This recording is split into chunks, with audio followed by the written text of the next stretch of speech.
into now. Now keep in mind where we have come. We talked about how someone can own property individually, sole ownership.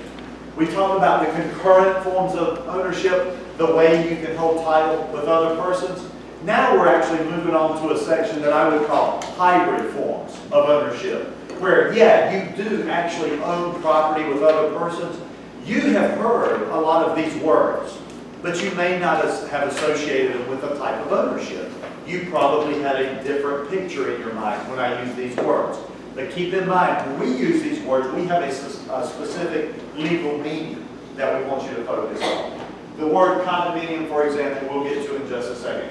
Each one of these comes up as a separate individual outline, and so I'm going to go forward on that. For my purposes, for our purposes, this picture right here, when I think of condominium, that's what I think of. Does anybody else, if I were to just simply say condominium, is that what you would think of? Probably continue to use that as we talk about the word condominium. However, a condominium is actually limited only by the creativity of the person who put together the condominium. For example, I have seen parking lots that have been condominiumized. I have seen mobile home parks that have been condominiumized. I've seen office buildings, retail buildings that have been condominiumized. So when we talk about the legal definition of condominium, that's actually what we're testing you on. However, that picture right there will probably serve you well as you're studying this. What do I mean when I talk about a condominium? The legal definition is that you own airspace within a unit. If you own a condominium, you own airspace within a unit, and you are a tenant in common in the common areas.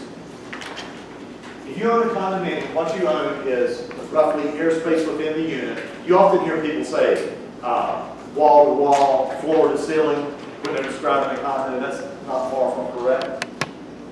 But importantly, not only do you own the airspace in the unit, but I want you to concentrate on the fact that in a condominium form of ownership, you are a tenant in common in the common areas. You're a tenant in common in the common areas. Now don't get excited, you don't have the right to partition in this type of ownership. But in the common areas, you are a tenant in common. Just as soon as you get that written down, I want you to describe for me, and again, just keep visualizing the picture I showed you before, where it was like an apartment condominium situation. Describe for me some of the common areas that you might see in that particular building. The entryways, the foyers, fitness centers, pools, garage and parking areas. What'd you say? Jacuzzi. Jacuzzi. I don't know how common I want that, but yeah, you're right. Some of them have common jacuzzis. What's that? Laundry rooms, potentially. Yeah. The landscaping and stuff, the actual grounds themselves, the little picnic areas. Well, to the extent that the condominium complex owns, yeah. So you'd be a tenancy common in the grounds, so to speak. I don't, say again?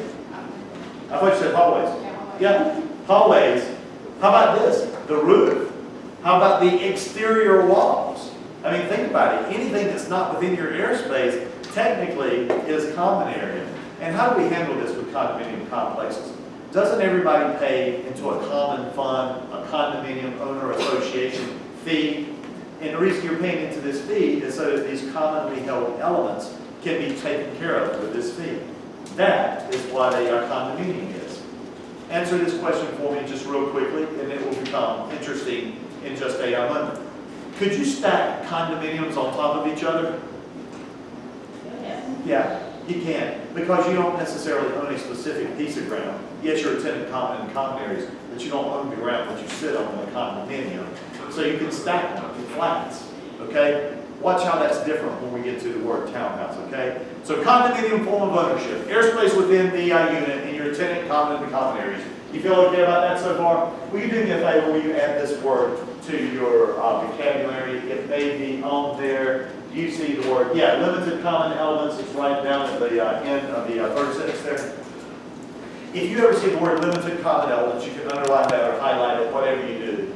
There are some of the common elements, common areas that are reserved for individual use. What I want you to think of when you hear limited common elements are assigned storage, assigned parking. Yes, it's a common area, but this one's assigned to you. It goes with your ownership of the unit, okay? Assigned parking, assigned storage, assigned balcony. I mean, your balcony's outside your unit, yeah, but you're given the exclusive right to use it. Virginia, did you have a question? Yeah, when it comes to condominiums, who owns the land? You do, as all the owners of the buildings own the land as tenants in common. Yeah, her question was about the ownership of the land. All of you own it as tenants in common, okay?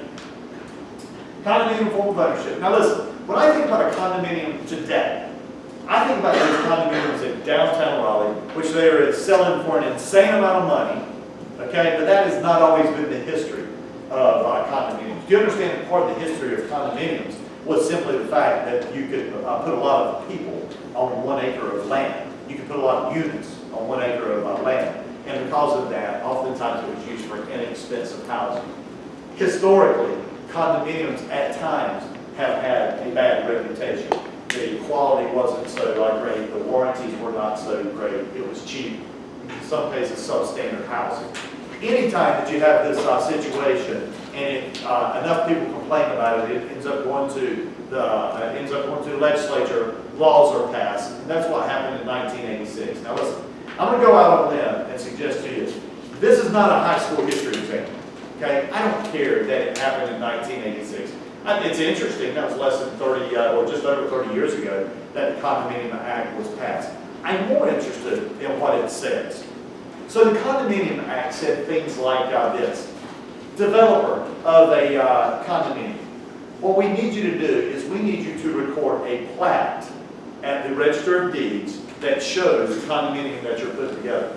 We need you to record a set of bylaws so that people that are buying in there as tenants in common in these common areas, and because they're living closely together, they need to understand what the rules, bylaws, how do we change these, what are the costs associated with the maintenance of this. You need to understand that information. These were among the things that the developer had to do. But there's something very important that the developer had to do. Write this down almost exactly as I say it. When purchasing a new residential condominium,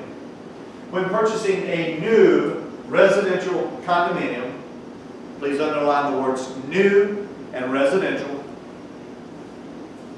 When purchasing a new residential condominium, the buyer has an absolute 7-day right of rescission.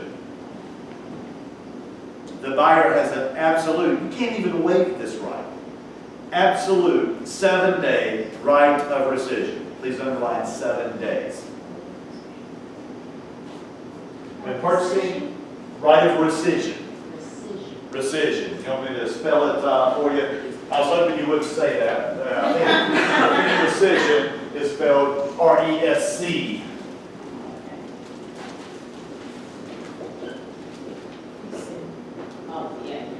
Yeah, derived from the word to rescind. Okay. When purchasing a new residential condominium, the buyer has an absolute 7-day right of rescission. Let me tell you why that's interesting. A lot of you may come from other states. You may not be familiar with North Carolina real estate law. There would be no compelling reason for you to, before you moved here or before you took this class. But some of you come from states that give you a 3-day right, once you go under contract, a 3-day right of rescission, or some of you may live in states where there's an attorney review period for contracts involving real estate. That is not the case in North Carolina. When you buy real estate, when you go under contract in real estate in North Carolina, how many days right of rescission do you typically have? None. There is none. When you're under contract, you are bound unless there is a state law that says otherwise. Guess what happens in condominiums? There is a state law that says otherwise. And how many days in condominium? 7. 7.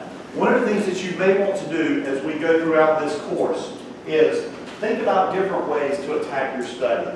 I've already mentioned to you the idea of there's a lot of words that start with the letter E. Okay? Study those in comparison to each other. M, same thing.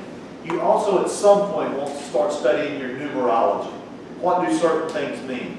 7-day right of rescission. That goes with condo. You're also going to be introduced to 3 days, 5 days, 10 days, 120 days, 180 days, 3 years, 5 years. So we're going to have other things come up. Just different ways that you can attack it. After you've looked at this information for a long enough period of time, I know it's kind of boring. You have to figure out different ways to shake it up. You do not have a right to rescind in North Carolina unless there's some law or some contractual provision that gives you that right. When you're buying a what type of condominium? New residential, you have a 7-day right of rescission by law, the 1986 Condominium Act. Okay, you okay with that? Can you define for me a condominium? Do you know how the common areas are held? Do you understand what I mean by limited common element? And do you understand the 7-day right of rescission? You got that? Bam, get yourself a cheat point on the exam if we ask you a question on any of that. Questions or comments on any of that so far? On a resale, when you're reselling a condominium, not a new unit, there is no right of rescission. However, there is, when you're selling a resale, the law requires that you get what's known as a resale certificate. It's not as grand as what it sounds. It basically tells the person that's buying the property, they're buying a condominium, and that there are going to be certain fees associated with this and what they cover. The idea is that they know what the ongoing fees and assessments are on the property. That's the only obligation for a resale. Okay, good question. There it is, down the bottom of the slide. Okay. Co-op. When we talk about a co-op, here's the only thing I want you to know about a co-op. They're rare in North Carolina. You're not going to run into them. If you run into them on any other part of the exam, it would just be for definitional purposes only. So here's what I want you to know. If you own a co-op or a cooperative, technically what you own is you own stock in a corporation that owns a building. You own stock in a corporation that owns the building. Is stock real property or is it personal property? Stock is personal property. In a co-op, you actually do not own real property. You own stock in a corporation that owns the property. By virtue of your ownership of the stock, you are allowed what's known as a proprietary lease. So if you see proprietary lease, that goes along with a co-op. In other words, you have a right to use the property, to live in the property, okay? So in a co-op, you own no real property, you own stock in a corporation that owns the property. These are probably more popular in New York than they are in the rest of the country combined. And in places where they are popular, they actually have them set up so that you can get mortgages to buy them and things like that. It's just a different ownership style. Okay. One of the interesting things about a co-op is the concept of a board of directors. A co-op would have a board, and this board has the right to approve or deny potential owners in the co-op. Now, having said that, it should not be used for violating fair housing laws. That's not what it's about. But what it's about is, let me give you an example of people who have been turned down in New York for buying co-ops. Okay, Richard Nixon was once turned down when he was trying to buy into a cooperative. Why do you suppose, and it had nothing to do with politics, why do you suppose Richard Nixon was turned down when he was trying to buy into a cooperative development? Now, he had plenty of money. But would you like to live in the same building as a former president? I would. I mean, think about the scrutiny, think about the media presence and all that type stuff. They just deny it. We do not want that in our development. We got plenty of other rich people here. We don't need you. Okay? Just to show it was not political, there's also a story. Madonna was also refused. I suspect a similar type situation. Can you imagine living around a celebrity of that magnitude? It would just all your privacy would be gone. So anyway, the board of directors has the right to approve or deny. It should not be used for violation of fair housing. Okay? Co-op. You own stock in a corporation that owns the building. You okay with that? Proprietary lease, if there's anything underlying, that would be it. Also, townhouse form of ownership. Townhouse form of ownership. Now remember, we're talking about the form of ownership here. When you think about a townhouse, you may have a picture in your mind. When I think about a townhouse, I think of the Cosby Show. You know, that two-story inner city dwelling usually has 2 or 3 walk-ups on it. They're attached. That's what I think about, and that's okay. But the fact is, we're not talking about an architectural style. We're talking about an ownership style. Townhouse ownership style, yes, they are joined dwellings. Townhouses are joined dwellings. There's no obligation that they be multi-story. They could be joint ranches, for that matter. But listen closely to the definition of townhouse form of ownership. If you own a townhouse, you own not only your entire building, okay, including the walls. Do you see how that's different from condos? So in a townhouse, you own your actual improvement, your actual structure, including the walls. Yes, I know it doesn't have siding on it because you're attached to somebody else, but you own that. You also own the ground that you sit on, that your property sits on, and you also own to the highest heavens. Does that sound familiar? It's just like owning a single-family home, it's just that it's attached to another property. So far, so good? And importantly for our test purposes, if you own a townhouse, not only do you own the ground that you sit on, you have a small yard, the common areas are owned by the homeowners association. Again, do you see why that's different from a condo? In a townhouse, the common areas are actually owned by the homeowners association. Now, obviously, as an owner there, you are a voting member of the homeowners association, but the HOA actually owns the common areas. Yeah. Since they are row and they are attached, how does each individual owner own the walls since they're attached to the next to it? Because I own this wall, and you own that wall, they just happen to be directly adjacent to each other. So you literally just own like the sheetrock. No, you actually own the thickness of the wall. Yeah, there would be 2 actual walls there. Oftentimes what they have are party wall agreements, and the party wall agreements mean if there's utilities that go into your wall, I have a right to get in there to do work on mine, and I give you a right to get into my wall as well, if necessary for those purposes. But yeah, I mean, literally, if you went in and took a forklift and took one out, boom, it would be a freestanding house by itself. Wouldn't have siding on it, but otherwise it would be that same. Yeah. I thought you were going to ask this question, and this is, I'm not worried about this for test purposes, but in the field it is kind of interesting because remember, in condos, actually all the exterior walls, the roofs and everything were owned by all of us as tenants in common. But in a townhouse form of ownership, I actually own my whole property, including my roof, including my siding front and back. What you need to be careful about in the field is to find out whether there's any common maintenance that is being shared. Can you see how in a townhouse form of ownership, there might be interest in, you might be interested in having some form of shared maintenance? Think about it. Townhouse form of ownership, I really want my neighbor to take care of their property, okay? Because if not, it's going to make mine look like crap. So oftentimes they have shared landscaping, oftentimes they have shared maintenance of the siding and the roofs and things like that, just to make sure that the property itself doesn't decline. In the field, you need to check that and make sure you know what the homeowners association covers. Literally, to make sure that your client understands what is covered. There was an interesting case years ago in North Raleigh where a townhouse condominium burned down. I mean, it was really a disastrous fire. I don't think there was any lives lost, but it was very destructive in regards to the properties themselves. And what they found out was there were no fire breaks. And so what happened was when the fire started in the, what would be the attic space of one townhouse, it just leapt from one to the other, to the other, to the other. And it burned down a ton of the townhouses. So the people that live there, they're all up in arms. Why didn't you tell us it's shoddy construction, blah, blah, blah, they went on and on about it. A lot of people said, you know what we're going to do? We're going to take our insurance money and we're not going to rebuild, we're going to go somewhere else. They had to rebuild. They had to take that money and rebuild. Why were they required to rebuild? What's that? The HOA. What would it look like if some people chose to rebuild and some didn't?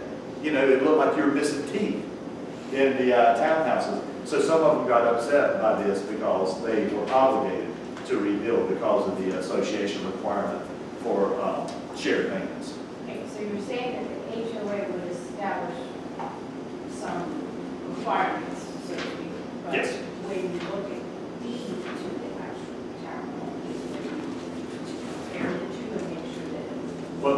about two different things.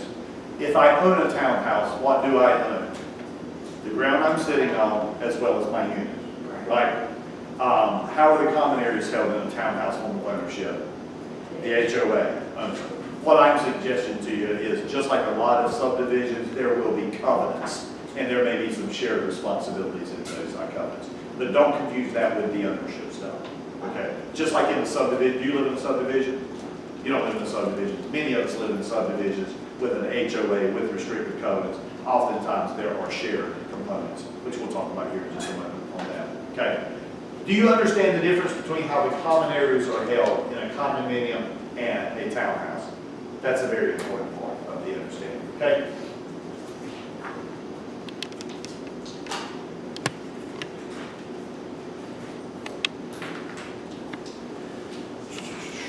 Lisa, stop. Hey, right there for just a second.